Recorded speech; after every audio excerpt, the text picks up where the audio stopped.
Hello friends, आज हम बात करेंगे MEG 10 के बारे में इग्नू के, जो कि है इंग्लिश स्टडीज़ इन इंडिया।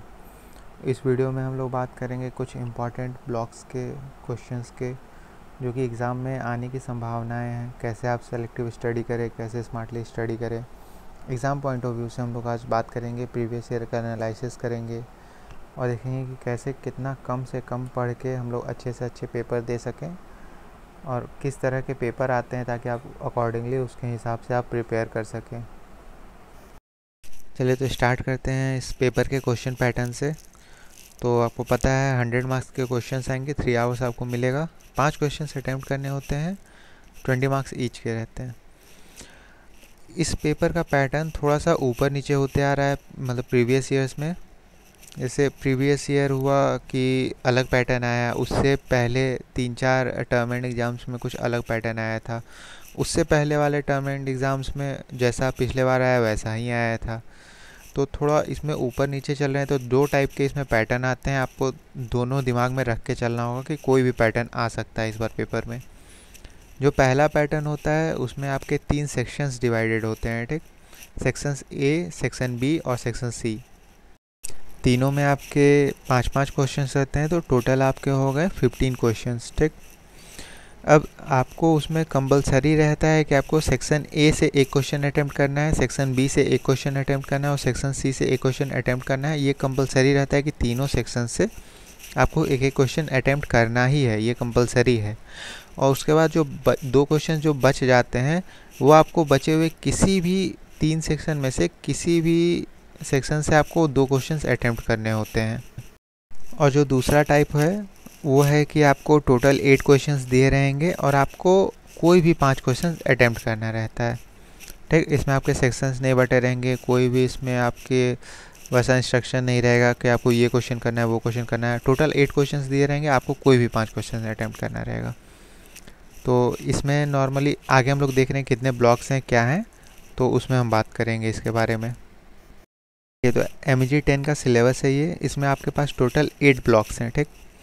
पहला ब्लॉक है institutionalisation of English studies in India. दूसरा ब्लॉक है beginnings of Indian English writing. तीसरा ब्लॉक है beginnings of Indian English novel. Fourth block है आपका डिफरेंट इंग्लिश है। फिफ्थ है problems of teachings and learning English literature. Sixth है आपका क्वेश्चनिंग द कैनन। सेवन्थ है आपका evolutions of canons in Indian English writing. 8th block है आपका डीकोलोनाइजिंग द माइंड। हम लोग अगर टाइप 1 वाले क्वेश्चन पैटर्न की बात करते हैं, तो आपका जो सेक्शन ए होता है वो आपके ब्लॉक 1, 2 और 3 से आते हैं। जो सेक्शन ए में 5 क्वेश्चन आएंगे वो आपको इन्हीं 3 ब्लॉक से आएंगे। जो सेक्शन बी में क्वेश्चन आते हैं वो ब्लॉक 5 से आएंगे। मोस्ट प्रॉब्ली उसमें मोस्टली क्वेश्चन ब्लॉक 5 से ही होते हैं, मतलब मेजर। और जो तीसरा सेक्शन सी होता है उसमें आपको ब्लॉक 7 और ब्लॉक 8 से क्वेश्चंस आते हैं। तो इससे आपको ये पता चलता है कि आप ब्लॉक 4 आप स्किप कर सकते हैं, ब्लॉक 6 आप स्किप कर सकते हैं। ये हो सकता है कि ब्लॉक 4 और 6 से इनमें से 1-2 क्वेश्चन डाल दे सेक्शन बी में, लेकिन मेजरली ब्लॉक 5 से ही आता है। तो आप अगर स्किप करना चाहें तो ये दोनों उतने इम्पॉर्टेंट नहीं हैं, ब्लॉक 4 और ब्लॉक 6। और अगर टाइप 1 आता है तो ऐसे, और नहीं तो 8 ब्लॉक हैं, मोस्ट प्रॉब्ली 8 ब्लॉक से 8 क्वेश्चंस आते हैं और 5 आपको अटैम्प्ट करना होता है। हो सकता है उसमें अगर 4 और 6 से नहीं आए तो जो इम्पोर्टेंट ब्लॉक है 1, 2, 3, इन सब में से किसी में से 2 क्वेश्चन दे दे। तो ऐसे आपको मोस्टली 8 ब्लॉक्स में से 5 क्वेश्चन आएंगे, आपको कोई भी 5 अटैम्प्ट करना होगा उसमें से। अब हम लोग बात करते हैं किस ब्लॉक में क्या पढ़ना है जो कि ज़्यादा इम्पॉर्टेंट है, जिससे क्वेश्चंस आने की प्रोबेबिलिटी रहती है। तो जैसे ब्लॉक 1 हो गया, उसका यूनिट 2 आपके लिए इम्पॉर्टेंट है, ठीक। जैसा ब्लॉक 2 हो गया, इसका यूनिट 3 और यूनिट 4 आपके लिए इम्पॉर्टेंट है। ब्लॉक 3 के लिए 3 का यूनिट 2 आपके लिए इम्पॉर्टेंट है। ब्लॉक 4 आप अगर स्किप नहीं कर रहे हैं तो इसका यूनिट 2 और यूनिट 6 ये आपके लिए बहुत इंपॉर्टेंट है। ये सब हर ब्लॉक में 3-4, किसी में 5-6 ऐसे यूनिट दिए हुए हैं। तो किस यूनिट को आपको पढ़ना है, जैसे आप पूरा ब्लॉक बहुत टाइम लग जाएगा आपको पढ़ने में, वो बहुत ज़्यादा उसको सिलेबस रहेगा, तो आप इस ब्लॉक से ये पर्टिकुलर यूनिट पढ़ सकते हैं, तो वो आपके लिए इजी रहेगा। जैसे ब्लॉक 1 में यूनिट 2 किसी पर्टिकुलर किसी 2 लोगों के बारे में है, अगर उस जैसे अगर राजा राम मोहन राय के बारे में दिया हुआ उसमें उससे क्वेश्चंस आते हैं, तो ऐसे आपको सेलेक्टिव पढ़ना है कि हाँ इसके बारे में बस पढ़ना है, पूरा ब्लॉक आपको नहीं पढ़ना है। ऐसे ही ब्लॉक 5 से हो गया आपके यूनिट 2 और यूनिट 4। ब्लॉक 6 अगर आप पढ़ना चाह रहे हैं तो उसका यूनिट 1 और यूनिट 2। ब्लॉक 7 का यूनिट 1 और यूनिट 4। ब्लॉक 8 का यूनिट 1 और यूनिट 3। ये सारे इंपॉर्टेंट ब्लॉक्स हैं। जैसे इसका आपको क्वेश्चन पैटर्न ऐसा है, इसके क्वेश्चंस वैसे आते हैं कि आप इसमें पूरा का पूरा ब्लॉक आप स्किप नहीं कर सकते हैं, ठीक। इसके हर ब्लॉक से आपके एक ना एक क्वेश्चन आते ही हैं, तो आपको कवर हर ब्लॉक करना पड़ेगा लगभग। लेकिन आप किस ब्लॉक से क्या पर्टिकुलर पढ़ सकते हैं वो ज़्यादा इम्पॉर्टेंट है। इसमें कुछ ऐसा सिलेक्टिव नहीं है कि और में क्वेश्चंस करके आते हैं कि आप 3 ब्लॉक पढ़ रहे हैं 3 ब्लॉक छोड़ दे रहे हैं, इसमें ऐसा नहीं है। इसमें पूरा सिलेबस कवर करके देता है। तो ज़्यादा से ज़्यादा आप ये कर सकते हैं कि आप हर ब्लॉक से कुछ सेलेक्टिव चीज़ें निकाल सकते हैं कि हाँ इस ब्लॉक से ये पढ़ के जाना है, ताकि ऑलमोस्ट मेरा सिलेबस कवर रहे। जैसे क्वेश्चंस आते हैं उसके हिसाब से। जैसे मैं आगे आपको कुछ गेस्ट क्वेश्चंस या कुछ इंपॉर्टेंट क्वेश्चंस भी दे दूंगा प्रीवियस ईयर के बेसिस पे कि हाँ ये सब क्वेश्चंस आ रहे हैं तो इनकी चांसेस ज़्यादा हैं आने की। तो वो सब जो क्वेश्चंस आगे हैं वो आप पर्टिकुलरली उनको प्रिपेयर कर सकते हैं। ऐसा 100% मैं नहीं बोलूँगा कि वही आएंगे, बट पहले भी उसी बेसिस पे क्वेश्चंस आए हुए हैं, उसी पैटर्न पे आए हुए हैं, तो चांसेस हैं कि वो सब क्वेश्चंस आ सकते हैं। आप उन सबको प्रिपेयर करके जाएंगे तो आप ज़्यादा चांसेस रहेंगे कि 5 क्वेश्चंस अटैम्प्ट करना है तो आप इजीली अटैम्प्ट कर लेंगे उनमें से। जैसे मैं आगे ब्लॉक वाइज कुछ इंपॉर्टेंट क्वेश्चंस आपको बता दूंगा, जिनको आप बेसिकली एक बार उनको पढ़ के जाइएगा, उनको देख के जाइएगा ताकि आप लिख सके। वो मेरे हिसाब से वो इम्पॉर्टेंट क्वेश्चंस है। जैसे पहला क्वेश्चन है ब्लॉक 1 का, इन 21st century India has English become a language of the privileged from its origin as a language of colonial masters? Discuss. Second question हो गया आपका, why did Indian national movement led to the marginalization of English language? Give reasons.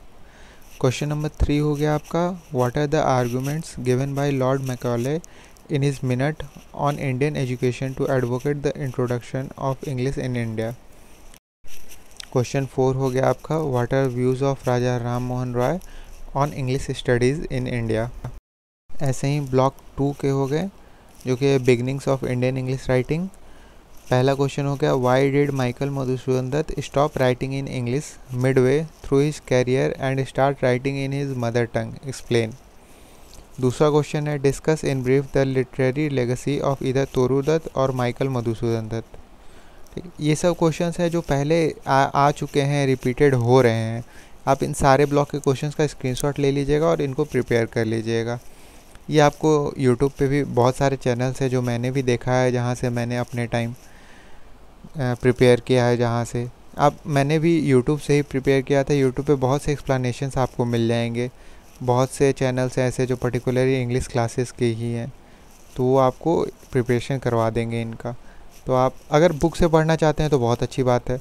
अगर आप book से नहीं पढ़ना चाहते जल्दी तो यूट्यूब से वीडियो देख के कवर करना चाहते हैं तो यूट्यूब पे भी अवेलेबल हैं रिसोर्सेज, मैं वो बता रहा हूँ आपको। अगर आप बुक से पढ़ना चाहते हैं तो फिर वो तो बहुत अच्छी बात है। इसे ब्लॉक 3 से हो गए जो कि हो गया beginnings of Indian English novel. पहला क्वेश्चन हो गया, what do you think Bankim's treatment of marriage in Rajmohan's wife? दूसरा क्वेश्चन हो गया, what are the themes of Bankim's Rajmohan's wife? तीसरा क्वेश्चन हो गया, what were the circumstances that led to the emergence of English writings by Indian writers? ये 3 questions हो गए इस ब्लॉक से।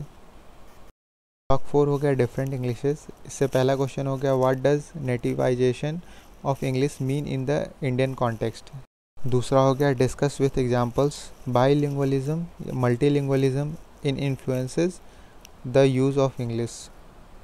पांचवा ब्लॉक हो गया आपका, problems of teaching and learning English literature, जिससे अगर पूरा सेक्शन आ रहा है तो पूरा सेक्शन इसी से आता है, और नहीं तो अगर 5 आउट ऑफ 8 वाले आ रहे हैं तो इससे एक आएगा ही।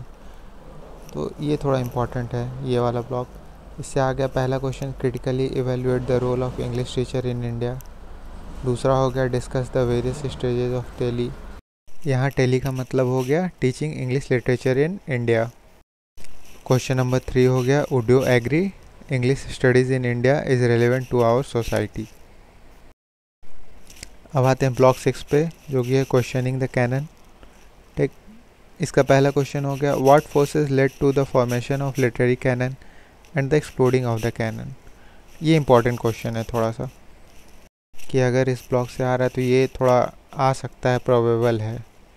दूसरा क्वेश्चन हो गया, what are the crisis of English studies. अब आते हैं ब्लॉक 7 पे, जो कि evolutions of canon in Indian English writing. इसका क्वेश्चन नंबर 1 हो गया, describe how Nehru gave new direction to Indian freedom struggle. Question number 2 हो गया आपका, describe how Rabindranath Tagore revolutionise the landscape of Indian literature. Question number 3 हो गया, what was the contribution of Mohandas Karamchand Gandhi in the formation of new canon, illustrate with example. Question number 4 हो गया, what is Dalit canon, what are the difficulties in formulating the canon for Dalit literature. ये वाला block भी थोड़ा important है आपके लिए। ठीक, इस ब्लॉक को भी अच्छे से पढ़ के जाइएगा। अब आता है block 8, decolonizing the mind. Question number पहला हो गया, how is the literary theory of decolonizing the mind put into practice, explain. Question 2 हो गया आपका, what role according to Ngugi does language play in the process of cultural colonialism. तीसरा हो गया आपका, point out the important differences in Edward Said's argument and orientalism. अब वही कुछ इम्पॉर्टेंट टिप्स कि आपको प्रीवियस ईयर के क्वेश्चन पेपर को पूरा गो थ्रू करना है। चाहे आप कितना भी सेलेक्टिव कर लें, अगर आप प्रीवियस ईयर के क्वेश्चंस को गो थ्रू कर लेंगे पूरा। वैसे मैंने जो आपको अभी क्वेश्चन बताए वो प्रीवियस ईयर के बेसिस पे ही है, लेकिन एक बार खुद से प्रीवियस ईयर क्वेश्चन पेपर देख लेने से एक अच्छा आइडिया लग जाता है आपको। आप कॉन्फिडेंट होके जाएंगे आप पेपर में। क्वेश्चंस रिपीटेड होते हैं, ये तो आपको आज तक समझ में आ ही गया होगा। आंसर शीट को फिल करने का कोशिश कीजिएगा, ब्लू ब्लैक पेन का कॉम्बिनेशन यूज़ कीजिएगा, और हेडिंग्स, पॉइंटर्स, अंडरलाइन सब कीजिएगा। इंपॉर्टेंट वर्ड्स को, सेंटेंसेस को, फ्रेजेस को, नेम्स, डेट्स वगैरह को ऐसे करके लिखिएगा तो अच्छा इंप्रेशन बनेगा आपका। पूरा लाइन बाय लाइन आपको पूरा 22-25 पेज का आपका कॉपी इन्विजिलेटर नहीं पढ़ने जाएगा, एग्जामिनर नहीं चेक करता है। वैसे अगर आप हाईलाइट करके लिखेंगे, कुछ कुछ पॉइंटर्स दे के लिखेंगे, वर्ड्स अंडरलाइन करके लिखेंगे तो अच्छा इंप्रेशन बनेगा। उसको भी दिखेगा कि आपने इम्पॉर्टेंट पॉइंट्स मेंशन किए हैं। चलिए, पेपर के लिए ऑल द बेस्ट आपको। चैनल को सब्सक्राइब कीजिए। अगर वीडियो अच्छा लगा हो तो आपके किसी और दोस्त का पेपर है तो उनसे चैनल को शेयर कीजिए, वीडियो शेयर कीजिए, चैनल सब्सक्राइब कीजिए ताकि चैनल को बूस्ट मिले। लाइक, शेयर, सब्सक्राइब कीजिए। चलिए, ऑल द बेस्ट पेपर के लिए। Thank you.